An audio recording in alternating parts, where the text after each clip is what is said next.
కడప జిల్లా బద్వేల్ మండలం కూడెం హరిజనవాడ గ్రామానికి చెందిన బేరీ శ్రీనిధి అనే విద్యార్థిని ఆయాసంతో నిర్వహణ హాస్పిటల్లో వైద్యం కోసం చేరింది. అయితే ఇంజెక్షన్ ఇవ్వగానే పరిస్థితి విషమించి ప్రాణాలు కోల్పోయింది. వైద్యుల నిర్లక్ష్యమే కారణమంటూ కన్నీటి పర్యంతమయ్యారు కుటుంబ సభ్యులు. ఆసుపత్రి ఎదుట ఆందోళన దిగారు. సమాచారం అందుకున్న పోలీసులు ఘటనా స్థలాన్ని చేరుకుని పరిస్థితిని అదుపు చేశారు. కేసు నమోదు చేసుకుని దర్యాప్తును ముమ్మరం చేశారు.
వాళ్ళు పెట్టిన తర్వాత కనుక ఏం సార్ ఎట్టుంది పోవచ్చునా మేము అంటే పోవచ్చు మా ఏం కాదు అని ఉండు మళ్ళీ చెక్ చేస్తాను అని పిల్ల మూహరంగా మాట్లాడుతుంది ఏం సార్ పిల్ల మూహరంతో బిబ్బులు మాట్లాడుతుంది ఏంటంటే ఏం లేదమ్మా మామూలే బాగానే ఉంటుంది ఏ పాప ఎట్టుంది బాగుందా అని అడిగిండు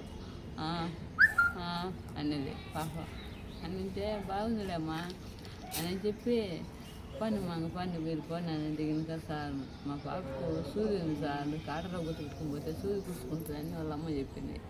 చెప్పింది ఏం కాదు పాప నేను అడుగుతాపా మీరు ముందు ఆటో ఎక్కిపోండి ఏం కాదు ముందు మిషన్ పెట్టి చూసినా అర్థమైంది దానికి అర్థమైంది నాకు పిల్లలకు తిరేసుకుందని ఇంక తొందరగా పంపించడానికి చూసిన మమ్మల్ని అన్నిటి పండి మీరు ఎక్కువ పని అని ఆటోలోకి వచ్చి చేసింది సార్ అది మాకు ఆటోలోకి వచ్చి చేసింది. ఆయాసం ఒకటే మా పాపకి ఏమీ లేదు. ఆయాసం ఏం చదువుతుందన్న పాప? 10th క్లాస్ పోతుందా?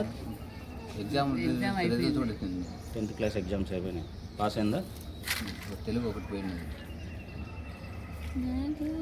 మేము పోమేంటి మాకు చూపించాలని నేను అంటే కనుక లేదు మేము మూడు సూదులే అని అంటారు. లేదు కెమెరా ఉంది, కెమెరా చెక్ చేయండి సార్ వాళ్ళకి చెప్పండి అని ఇదే మాట అడుగుతాను సార్. నేను ఇదే మాట రాత్రి అయింది సార్ 10-11 అయింది సార్. టైం అవన్నీ చూసుకునేము సార్ మేము మా పిల్ల బాధలు మేము వచ్చిన టైము అవన్నీ మాకు కావట్లేదు సార్. పాప పేరు శ్రీనిధి. ఏం చదువుతున్నది శ్రీనిధి? 10th అయిపోయి ఎగ్జామ్ రాసింది సార్. ఓకే సార్, మాది గూడెము మాది. అయితే మా పాపకు బాగా లేకుండా ఉంటే ఆయాసం వస్తుందని చెప్పేసి రాత్రి 9 గంటలకు నిర్వాణ హాస్పిటల్ తీసుకొచ్చాం సార్. నిర్వాణ హాస్పిటల్ తీసుకొస్తానే అతను చూసి మందులు రాయించిన తర్వాత నేను తీసుకొని ఇచ్చిన తర్వాత చేతికి సూది పెట్టారు. చేతికి సార్ ఇంగ్లీష్ ఒక అల్తా ఒకటే కదా, మా పాపకి ఏం లేదు, అల్తా ఒకటే ఉండదు, మీరు చేతికి పెడతానంటే తీసేస్తాం చేతికి అని చెప్పినారు. ఆయన చెప్పంగా మళ్ళీ ఇంజక్షన్ వేస్తాను. వెనకప్పుడు 4 ఇంజక్షన్లు వేస్తాను. 4 ఎందుకు వేస్తాను సార్, పాపకు స్టామినా లేదు, వీక్గా ఉంది, ఏమైనా ప్రాబ్లం ఏంటంటే ఏం కాదు తీసేస్తామని వాళ్ళు కంపౌండ్ అన్నారు.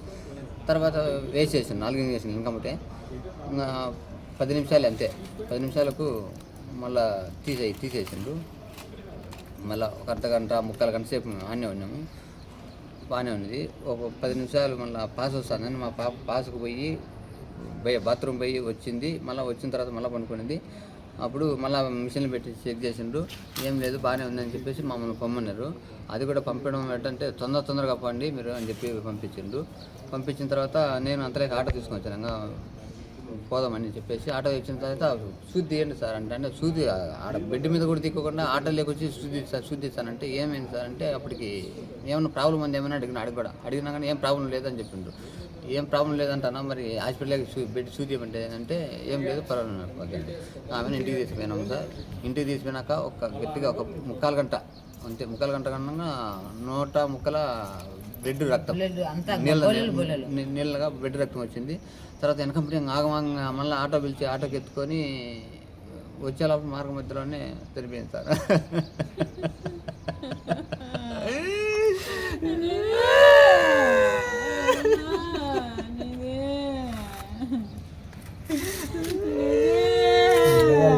నేను చెప్పేది నా మేనగోడలు నా తమ్ముడు మందులు లేనికి బయటికి పోయింది అని చెప్పి మందులు లేని వచ్చేళ్ళకనే మందులు తీసుకొచ్చినాక గబోబా 4 సూదులు వేసింది సార్. 4 సూదులు వేసి ఆ పిల్లకు ఏందో తలకాయ మెంటల్గా రియాసల్గా ఉన్నింటి కనుక నాకు పాస్ వస్తాయి అని చెప్పి నేనే బాత్రూమ్ తీసుకుపోయినా మెల్లగా కూర్చోబెట్టుకొని బాత్రూమ్ నుంచి మెల్లిగా తీసుకొచ్చి మళ్ళీ బెడ్ మీదనే పడబెట్టినా. బెడ్ మీద మళ్ళీ మాకు 3 ఇంజక్షన్లు వేసినారని చెప్తాను సార్.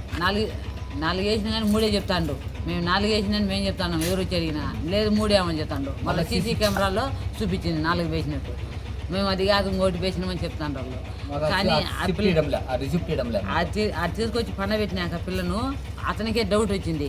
కానీ మేము మా పిల్లల గురించి మేము ఆలోచిస్తాను కానీ ఎంత పట్టించుకోలే. అతనికి డౌట్ వచ్చిందేమో ఉండు మళ్ళీ ఒకసారి చెక్ చేస్తానని చెప్పి మళ్ళీ అన్ని పెట్టి మిషన్లు పెట్టి చెక్ చేసింది.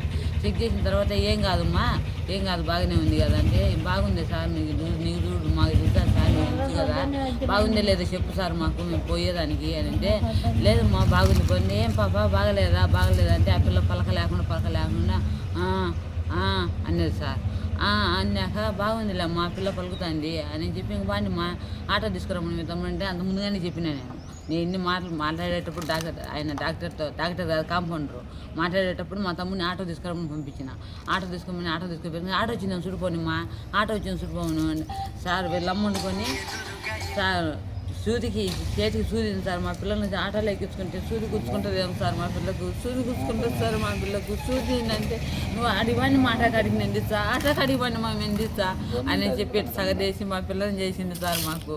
మాకు అసలు ఆ మాట చెప్తుంటే వినిపించుకునే లే ఎవరే కానీ నేను బాధలు చెప్పుకొని ఇంక రకం చేస్తాను కూడా పోలీసు వాళ్ళు వచ్చి వాళ్ళు వచ్చి వీళ్ళు వచ్చి అని అడుగుతాను ఇది చెప్తాను కానీ మా డాక్టర్ కాడికి ఇంకో రకంగా మాట్లాడతాను సార్. వాళ్ళు మాకు న్యాయం ఏం జరుగుతుంది మీరు రకంగా ఏం మాట్లాడుతున్నారు వాళ్ళు ఇంకో రకంగా డాక్టర్ వాళ్ళు ఏం కాబట్టి చేసిండ్రా అది చేసిండ్రా ఇది చేసినట్టుగా మాట్లాడతాను సార్. మేము జరిగినట్టు చెప్తాను మేము జరిగినట్టుగా చెప్తాను మేము. కానీ మేము 3 సూదులు వేసినామని వాళ్ళు అంటారు కానీ మేము 4 సూదులు వేసినామని అంటానే కూడా 3 సూదులే మేము వేసింది అయినా చూపిండి మీరు 3 సూదులు వేసింది కదా నేను ఇదే మాట్లాడుతాను 3 సూదులు వేసింది మేము 4 సూదులు